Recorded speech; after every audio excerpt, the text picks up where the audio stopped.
Capítulo 13. Una vida de resistencia. La experiencia del sufrimiento. Se dice de Dios que nadie puede ver su rostro y vivir. Yo siempre pensé que esto significaba que nadie podía ver su esplendor y vivir. Un amigo me dijo que tal vez signifique que nadie puede ver su angustia y seguir vivo. O tal vez su angustia sea también su esplendor. Nicholas Walter Storms. Un amigo mío corría en el maratón de Los Ángeles. Así que seguí la competencia muy de cerca. Había 18.000 corredores, 18.000 seres humanos valientes, motivados, delgados, superactivos y masoquistas. Puesto que este gran acontecimiento se produjo en California, era de esperarse que el aspecto de algunos de los corredores estuviera un poco fuera de lo ordinario. Hubo un personaje que corrió maquillado como para actuar en un circo y se dio el nombre de Ternilla el payaso. Otro competidor corrió como el hombre flor. 13 personas se vistieron con disfraz hecho especialmente para la ocasión y compitieron como un 100 pies humano. La línea de partida era todo un espectáculo. Allí estaba Ternilla dándole la mano a todo el mundo, riendo y saludando. El 100 pies se veía más divertido de lo que tiene derecho a estar ningún 100 pies. Entonces comenzó la carrera. La primera fase de una carrera así se podría llamar la etapa del placer. En esos momentos, correr es aún divertido. El cuerpo está relajado, el corazón bombea con fuerza, y los competidores se sienten uno con el cosmos. La sangre corre, la cabeza está clara, los pulmones respiran hondo, las aves cantan, el sol brilla, los peces saltan, el algodón está alto, papá es rico, y mamá es bella. Usted está funcionando como un motor bien aceitado. La duración de esta etapa depende del condicionamiento que tenga el corredor. Para mí dura entre 12 y 13 pies. Después de la invasión inicial del placer, correr se convierte en un trabajo pesado. Después de trabajo pesado se vuelve esforzado y laborioso. Y si usted sigue adelante el tiempo suficiente, llega al punto en que lo abruma la tentación de pararse. Sus pies protestan con toda su fuerza, siente que unos cuchillos de dolor le atraviesan las pantorrillas y los pulmones tienen carbones encendidos en el fondo. Los corredores llaman a esta experiencia chocar contra la pared. Correr esta etapa, chocar contra la pared y seguir adelante, es la prueba máxima para un corredor. En esa pared se ganan o se pierden las carreras, se terminan o se abandonan. En esa etapa el maratón de Los Ángeles se puso realmente interesante. Ternilla ya no estaba riendo con la multitud, el 100 pies humano estaba colgado de la cerca, y no tenía buen aspecto con sus 13 estómagos de 100 pies unidos en una revuelta colectiva. Los corredores fueron llegando a la meta uno tras otros. Algunos ni llegaron. El comienzo de la carrera es agradable, es fácil. La tarea dura es terminarlas. En terminarla bien es donde está la gloria. Eso es lo que cuenta. ¿Cómo vamos a correr la carrera de la vida? Terminaremos bien. La capacidad para terminar bien es lo que los escritores del Nuevo Testamento llamaban resistencia o perseverancia. Es la virtud por la cual nos vamos volviendo cada vez más capaces de cumplir unos compromisos que deben durar toda la vida. En especial, es la capacidad para cumplir con los compromisos cuando cumplirlos se vuelve difícil. Una mujer le dice al hombre con quien lleva casada 50 años, estando ambos en cama una noche: cuando éramos jóvenes tú solías tomarme de la mano todas las noches. Lentamente, un poco enojado, él extiende la mano hasta encontrar la suya. Y cuando éramos jóvenes, sigue hablando ella, solías acurrucarte junto a mí en la cama. Un poco más lentamente el cuerpo del esposo cruje y se da vuelta hasta acomodarse junto al de ella. Y cuando éramos jóvenes solías mordisquearme la oreja. De repente, las cobijas se apartan y el hombre se levanta de la cama. ¿A dónde vas?, le pregunta ella un poco dolida. A buscar mis dientes, gruñe él.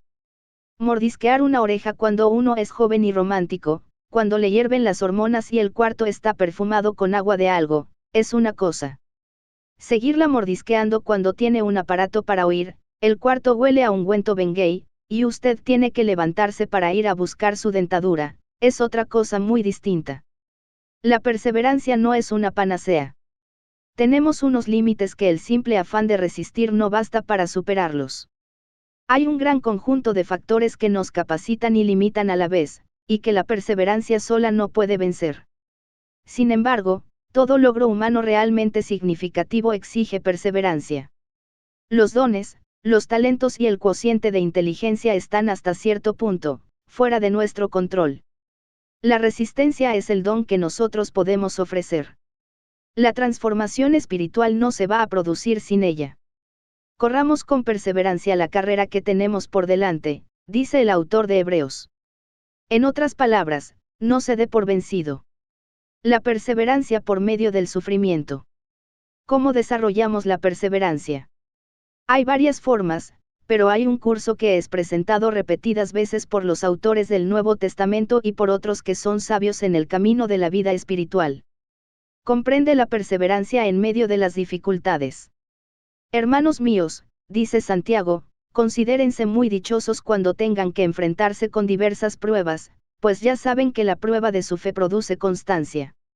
Y la constancia debe llevar a feliz término la obra, para que sean perfectos e íntegros, sin que les falte nada. Hace poco participé en una encuesta en la cual se les preguntó a centenares de personas que identificaran los factores que eran más formativos para su crecimiento espiritual. La respuesta más frecuente, por un gran margen, tenía que ver con los tiempos de sufrimiento y de dolor. Lo irónico está en que el papel del sufrimiento es una de las cuestiones más descuidadas en el crecimiento espiritual, porque no lo planificamos para que suceda, como haríamos con el estudio de la Biblia o la oración. En cambio, la vida sí lo planifica inevitablemente por nosotros. Así que, para ser transformados tenemos que ver la forma en que el sufrimiento nos beneficia, o al menos, la forma de reaccionar ante él. El sufrimiento siempre nos transforma, pero no siempre lo hace para bien. En su libro Una gracia disfrazada de Gerald de Lesitze, quien perdió a su esposa, a su madre y a su hija en un accidente automovilístico, escribe de una manera conmovedora sobre su lucha por hallarle sentido a esta tragedia. La pérdida crea un presente estéril, como si uno estuviera navegando a vela por un amplio mar de vacío.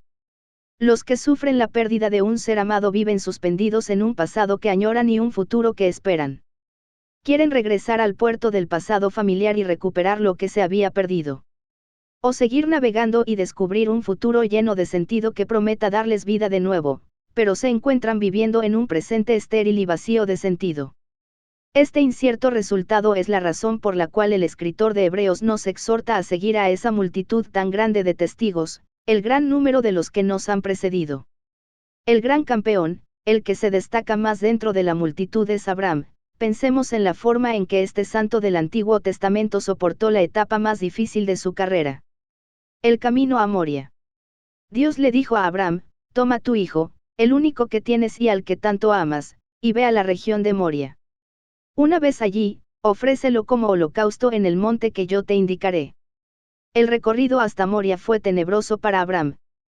Lo fue porque significaba renunciar a lo que él más amaba en el mundo. Pero las tinieblas van más allá de esto. Isaac no es solamente el hijo de Abraham, sino también el cumplimiento de la promesa hecha por Dios, tú serás el padre de una multitud de naciones. Isaac es la esperanza de Abraham para el futuro. Ha llegado para Abraham el momento de caminar durante un tiempo de tinieblas. ¿Qué hacemos cuando estamos caminando en tinieblas y Dios parece distante, remoto y callado? Gerhard von Rad sugiere que Abraham ha salido al camino del abandono de Dios, donde el Creador parece contradecirse a sí mismo y da la impresión de querer quitar la salvación que precisamente Él ha comenzado en la historia humana. Tal vez usted sepa lo que es caminar en tinieblas. Algunas veces la fe consiste en seguir caminando en tinieblas y negarse simplemente a darse por vencido. Algunas veces consiste en solo seguir adelante. El carácter de la fe que permite que nos transformen los sufrimientos y las tinieblas no es una certeza exenta de dudas, sino una obediencia tenaz. El papel de las pruebas. Pasado cierto tiempo, Dios puso a prueba a Abraham. De esta forma comienza la historia. Lo primero que hace el escritor del texto sagrado es tranquilizarnos, haciéndonos ver que Isaac nunca estuvo en ningún peligro real. Nosotros tenemos una perspectiva que Abraham no tuvo.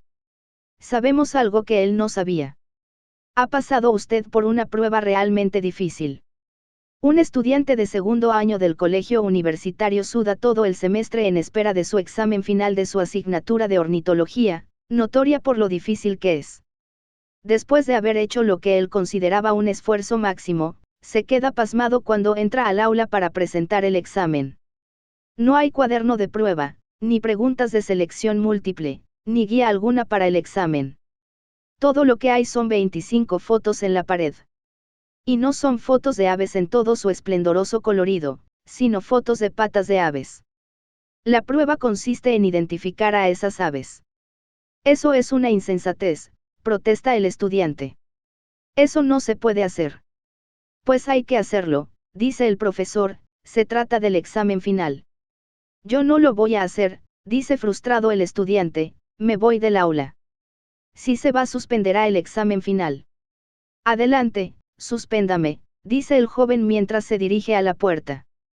Muy bien, tiene usted un suspenso, dígame su nombre, le exige el profesor. El joven se levanta las piernas de los pantalones y se quita los zapatos para mostrarles sus pies, dígamelo usted a mí.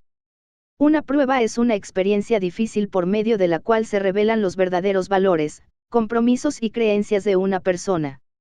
La palabra prueba fue una palabra de gran importancia en el Antiguo Testamento, y la forma en que es utilizada aquí revela algo de la forma en que se desarrolla la resistencia. Solo se usa para hablar del pueblo de Dios, nunca para referirse a las naciones paganas. Solo se aplica a la gente de fe, nunca a los impíos. Las pruebas están reservadas para aquellos que se hallan en una relación de pacto con Dios. Aunque la prueba es dolorosa, es un acto de amor. El sufrimiento sirve para poner a prueba nuestra fe. Santiago escribe, pues ya saben que la prueba de su fe produce constancia, y la constancia debe de llevar a feliz término la obra, para que sean perfectos e íntegros, sin que les falte nada. Una voz llama, Abraham. Y Abraham responde, aquí estoy. No tiene que decir dónde está. Ya ha oído antes esa voz. La voz le había hecho unas promesas maravillosas acerca de su destino. Le ha pedido que haga las cosas más difíciles que ha hecho en su vida. La voz le ha dicho que dejara su tierra, todo lo que le era familiar, y él lo había hecho. La voz le ha dicho que él y Dios habían entrado en un pacto, unidos por lazos indisolubles, y que tendrían una señal de su relación. Abraham tenía que circuncidarse, y lo hizo. Tal vez se preguntara por qué la señal no podría ser un apretón secreto de manos o un anillo que pudiera descifrar códigos, pero, obedeció. La voz le dijo que él y su esposa tendrían un hijo, aunque sus edades, sumadas daban un total de 190 años, y él se rió, pero al parecer respondió en obediencia una vez más, porque Sara sí tuvo un hijo. Y ahora viene la voz una vez más. Que nosotros sepamos, es la última vez que Abraham la va a oír en la tierra. Ya antes, en una ocasión, le había pedido que renunciara a todo lo que tenía en la vida para recibir la promesa. Ahora le pide una cosa más. La voz le está pidiendo que renuncie a la promesa. La respuesta de Abraham consiste en ofrecerse, aquí estoy. Es una forma sucinta de decir, no pienso huir, evadirte, ni esconderme. Estoy totalmente a tu disposición. Estoy para servirte. Abraham, toma a tu hijo, al único que tienes y al que tanto amas. Toma a ese hijo, como lo presenta Frederick Buechner de una manera maravillosa, nacido en la sala geriátrica, y cuyo parto pagó el Medicare, ese hijo llamado Isaac, nombre que significa risa. Abraham y Sara se rieron primero porque no podían creer, porque aquello era totalmente imposible. Se rieron porque se les había dicho que tendrían un hijo y ellos habían llegado a una edad en la cual no se atrevían siquiera a comprar bananas maduras. Y después de nacer el niño se habían reído porque ahora sí habían creído. Se habían reído de que cuando Sara fue a Walmart, era la única clienta que compró pañales para niños y protectores para ancianos. Se rieron de que tanto los padres como el niño, tenían que comer los mismos vegetales molidos, porque en esa familia no había nadie que tuviera dientes. Resistir en medio de la confusión. Pero ahora la voz le ha hablado por última vez. Y Abraham ya no se ríe. Se le ha acabado la risa en su vida. Porque junto con su hijo está perdiendo un sueño. Dios le había prometido que Isaac sería el comienzo de una nueva comunidad para la humanidad. Aquel había de ser el gran experimento de Dios, la oportunidad final para que los seres humanos vivieran como familia. Imagínese que usted funda una iglesia como respuesta a lo que considera un claro llamado de parte de Dios. No lo quería hacer, pero por pura obediencia lo hace. Se pasa 24 años trabajando solo, como Abraham pasó 24 años sin un hijo, después de recibir la promesa de Dios. Nadie se une a la iglesia que usted ha fundado. Sigue yendo a conferencias donde le preguntan continuamente, ¿cuánta gente asiste a su iglesia? Solo yo. Este tipo de respuesta no nos abre la puerta para que nos inviten a hablar en muchos lugares. Entonces logramos un solo miembro. Todos nuestros sueños para el futuro, toda la promesa de Dios descansa en esa única persona. Entonces la voz le dice, sácalo al estacionamiento y mátalo. Al único miembro de mi iglesia. Imagínese que usted tuviera que perder sus sueños. Puede desprenderse usted de lo que más ama. Abraham vive en este tormento durante 3 días. Nosotros querríamos gritarle, todo está bien. Todo va a salir bien. Él no es esa clase de Dios. Él va a proveer. Pero la vida no funciona de esa forma. Solo podemos ir de capítulo en capítulo. Todo viaje tiene un principio, un intermedio y un final. Y cuando estamos en el intermedio, a ninguno de nosotros le está permitido ver cómo será el final. El camino a Meraía es muy tenebroso, tan excesivamente tenebroso, que no se puede ver más que un par de metros por delante. Los que resisten solo pueden caminar por fe. Pero caminar por fe no significa siempre caminar con serenidad, o sin dudas. La fe puede ser difícil. Resistir en medio de las dudas. Las dudas pueden algo bueno.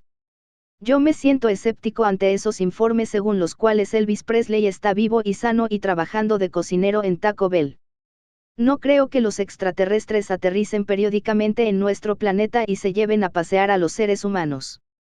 ¿Cómo es que nunca se les ha visto aterrizar en el Instituto de Tecnología de Massachusetts para darle un paseo a un profesor de física? Tampoco me gustaría creerme los infomercials que veo en televisión. Sin embargo, las dudas no siempre son buenas. Pueden ser un obstáculo para nuestra oración. Nos pueden atribular cuando vemos un sufrimiento que no comprendemos. Nos pueden tentar a tratar de parecer más tranquilos de lo que estamos en realidad. Por eso me consuela Abraham, porque este gran modelo de fe en el Antiguo Testamento no está exento de dudas. Abraham se ríe en su incredulidad. Miente acerca de su esposa, poniéndola en peligro para salvar su propio pellejo. Duerme con la esclava de su esposa porque quiere tener un hijo al precio que sea. Hace mal un montón de cosas, pero hay una que sí hace bien, sigue adelante. En el camino al monte Moria se lleva consigo a Isaac y deja atrás a los criados, diciéndoles, regresaremos. ¿Por qué habla en plural? Los quiere engañar, o tal vez esconde lo que está haciendo en realidad, sabemos que ha mentido antes. Piensa que tal vez en el último instante no va a ser capaz de consumar aquello, que es demasiado horrible para pensarlo. Piensa, que de alguna manera y a pesar de todo, lo prometido por Dios se convertirá en realidad, tu descendencia se establecerá por medio de Isaac. No lo sabemos. Lo que sí sabemos es que Abraham, aun en los momentos en que no comprende del todo, obedece a Dios. Tener fe no significa no tener dudas ni preguntas, pero sí significa mantenerse obediente. Resistir en medio de la soledad. Isaac y su padre siguen solos en el camino. Abraham lleva el cuchillo y el fuego. Hay una profunda ironía aquí, porque el cuchillo y el fuego son objetos peligrosos con los cuales el muchacho podría hacerse daño. Pero un padre tiene la responsabilidad de proteger a su hijo, se justifica él. Hace que Isaac lleve la leña que se va a usar en el sacrificio. Ahora solo son ellos dos, y los dos siguieron caminando juntos. Por segunda vez, una voz llama a Abraham. Esta vez es la de Isaac, padre. Y esta vez Abraham debe haber sentido deseos de correr o de esconderse de aquella voz, pero por segunda vez responde, dime. Es como si le dijera, a tus órdenes, hijo mío. Isaac tiene edad suficiente para notar que, a pesar de que su padre le ha dicho que van a ofrecer un holocausto, no tienen un animal para sacrificar. Su padre está extrañamente callado, así que le hace la pregunta, aquí tenemos el fuego y la leña, pero ¿dónde está el cordero para el holocausto? Una vez más, Abraham responde de forma ambigua, movido por las dudas, o los temores, o las esperanzas o la amargura, o tal vez por un poco de todo a la vez, Dios lo proveerá. De nuevo siguieron caminando juntos. Abraham está con su hijo, pero está solo. Están separados por una barrera inconfesable, y siguen adelante en silencio. Uno de los aspectos más dolorosos del sufrimiento es la soledad que contiene. Los demás nos podrán ofrecer apoyo o compasión, pero nadie puede caminar por nosotros el camino que lleva a Moria. Por fin, padre e hijo llegan al lugar. El narrador sigue mencionando la obediencia de Abraham, levanta un altar, toma la leña de las espaldas de Isaac y extiende a su propio hijo sobre la leña y la piedra. Este es el momento. Se trata de su hijo Isaac. La promesa de la nueva comunidad. El sueño de Dios. La razón por la cual Él lo ha dejado todo. Su única esperanza. Ese niño es todo eso, pero no es solo eso. Y Abraham le ata las piernas y los brazos para que al final no haya lucha.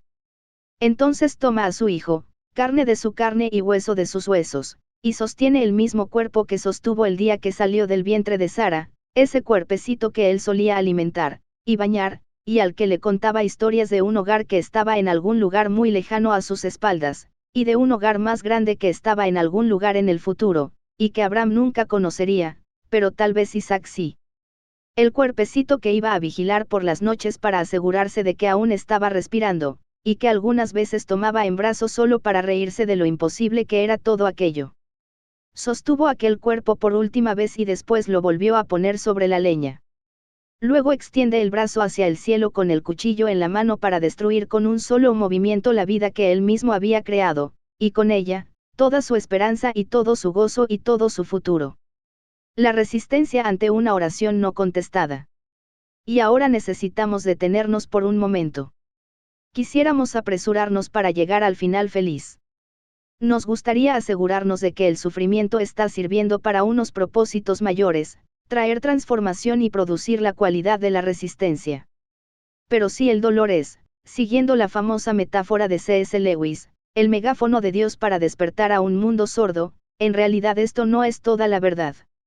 Al igual que Abraham, nosotros tampoco hemos llegado al final de nuestra historia, y necesitamos ser sinceros en cuanto a cómo son las cosas en la tierra de Moria. Un matrimonio llega a pedir consejería. Están desesperados por tener un hijo. Han esperado y orado durante 12 años, llenos de ansiedades y dudas. Ven a otra gente con cochecitos de niño y cunas portátiles, y se preguntan por qué a ellos les ha sido negado esto. Caminan laboriosamente un año tras otro tan estériles como Abraham y Sara. Entonces un día, después de haberse dados por vencidos en cuanto a la tecnología, sucede, el líquido del tubo de ensayo cambia de color. Sus oraciones fueron respondidas y tienen un niño sano y perfecto, un varoncito. Y creen. Cuando tiene 3 años, esa oración respondida está jugando con una pelota de fútbol anaranjada. La pelota va a parar a una grieta en la acera y rebota sin control hacia la izquierda. No tenía que suceder así, un poquito más de viento, un pequeño empujón de Dios y la pelota no habría caído en la grieta. Había podido rebotar hacia la derecha, pero no lo hace. Dios no la desvía y se va para la izquierda. Eso significa que se va para la calle, que el niño la sigue y que nunca llega a ver el auto. Y ahora están solos de nuevo sus padres. Su mundo se ha ido a parar a una grieta y ha rebotado alejándose de ellos con una pelota anaranjada. Y ahora su oración respondida les duele más que una oración sin responder. La risa ha muerto. Esta historia es para la gente que duda a veces, para la gente que ha oído morir la risa, para la gente que se pregunta en ocasiones por qué Dios parece tan desinteresado y remoto. ¿Qué significa ser fiel en la tenebrosa tierra de Moria? Resistir cuando todo parece perdido. Abraham levanta la mano en el aire para destruirlo todo. Y aún ahora, aún en este momento, cree de alguna manera. No perfectamente, nunca en su vida ha creído perfectamente. Mintió, temió, embarazó a Agar y se estuvo riendo todo el tiempo. Esta es la gran ironía de Abraham, que su jornada de fe ha estado repleta de dudas a cada paso del camino. Pero la razón de que Abraham no saliera corriendo ni se escondiera, el motivo por el cual sigue adelante con aquellos horribles pasos, era su esperanza contra toda esperanza de aquel Dios extraño y distante que parecía tan remoto y aterrador, resultara de alguna manera el Dios que le había hablado tantos años antes. Tenía la esperanza de que en algún momento de aquella historia de sangre y de muerte surgiría el Dios que hace las promesas imposibles y las cumple y les pone el nombre de risa. El hombre sigue esperando, aunque desde la perspectiva humana la situación parezca desesperada. Esta fe que va por encima de la razón es el motivo por el cual Søren Kierkegaard le da a Abraham el título de caballero de lo absurdo. Abraham no actúa con estoicismo, nunca se ha resignado a una calmada aceptación. Cuando Sócrates bebió la cicuta que acabó con su vida, lo hizo calmada y noblemente. Era un modelo de resignación. Abraham no es Sócrates. Obediente hasta el final, renuncia a todo pero sigue esperando, aunque la esperanza le parezca absurda, que Dios lo libre de todo aquello. Abraham no tiene una fe perfecta. Simplemente sigue adelante. Se pone en las manos de Dios. Y sigue corriendo. El llamado de Dios por medio del sufrimiento. Entonces Abraham siente que lo llaman por tercera vez. El narrador dice que se trata de un ángel del Señor que lo llama desde el cielo. El ángel lo llama 2 veces por su nombre, como si quisiera asegurarse de que no es demasiado tarde: Abraham, Abraham. Y por tercera vez Abraham responde: aquí estoy. Entonces por fin habla la voz: no pongas tu mano sobre el muchacho, ni le hagas ningún daño. Y en un instante Abraham recibe de nuevo su risa, sus sueños, su hijo. Pero Dios no le da todo. No ve el cumplimiento de sus sueños ni de cerca. El autor de Hebreos lo cuenta entre aquellos que no vieron el cumplimiento de la promesa. Se limita a seguir adelante. El sufrimiento no produce perseverancia por sí solo, lo que la produce es el sufrimiento que se soporta de alguna manera en fe. Comience con las pruebas pequeñas. El lugar donde debemos empezar para ser formados y transformados por medio de las pruebas es el de las transformaciones menores. Es cuando todo tipo de pruebas y tentaciones se acumulan sobre nuestra vida, como traduce Santiago 1:2 la versión inglesa de Phillips. Muchas veces me siento humillado por no ser capaz de resistir ni siquiera en las pruebas más pequeñas. Escribo estas palabras mientras vuelo en un avión atestado. Cuando recibí mi asiento me molestó ligeramente descubrir que tenía el asiento del medio en una fila de 3.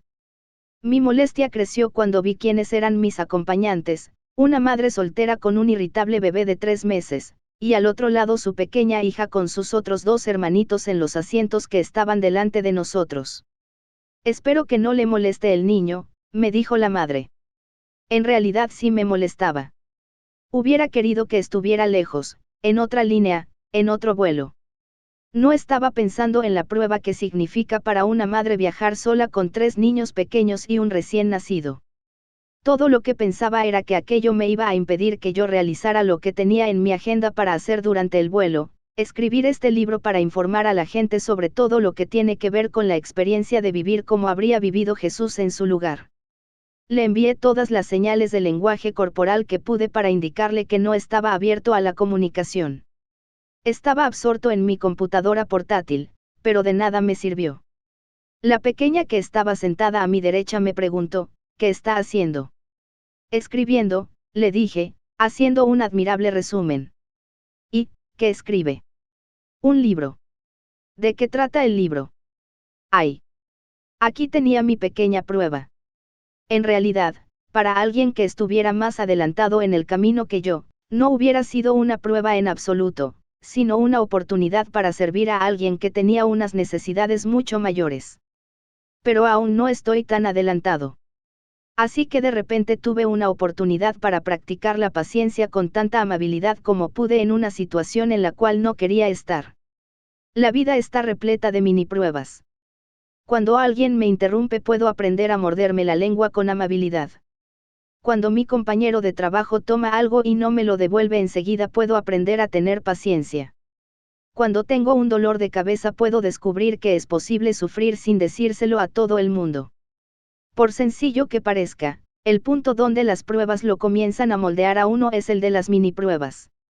Pero necesitamos añadir la perseverancia para las pruebas grandes. Tal vez usted nunca necesite identificar el reto más grande que tiene en su vida en estos momentos, o un dilema en el cual está a punto de darse por vencido. Comprométase a perseverar infatigablemente en oración. Tal vez el reto tenga que ver con sus relaciones. ¿Está algún ser amado suyo lejos de Dios y usted está a punto de perder toda esperanza?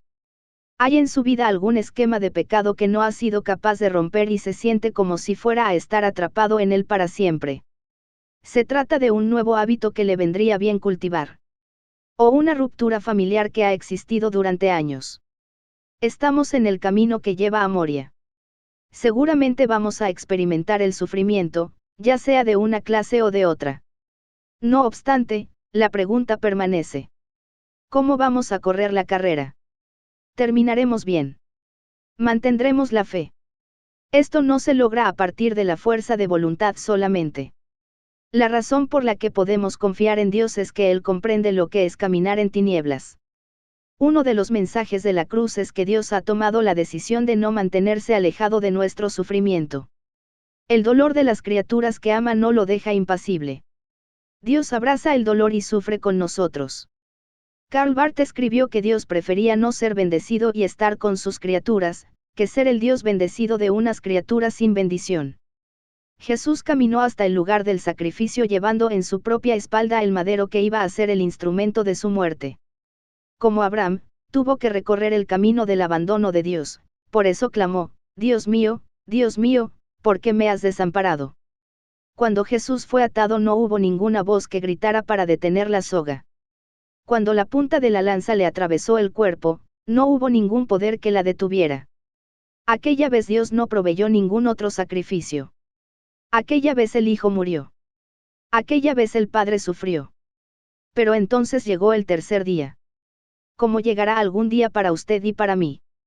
Mientras tanto, no se dé por vencido. Es hora de morfear.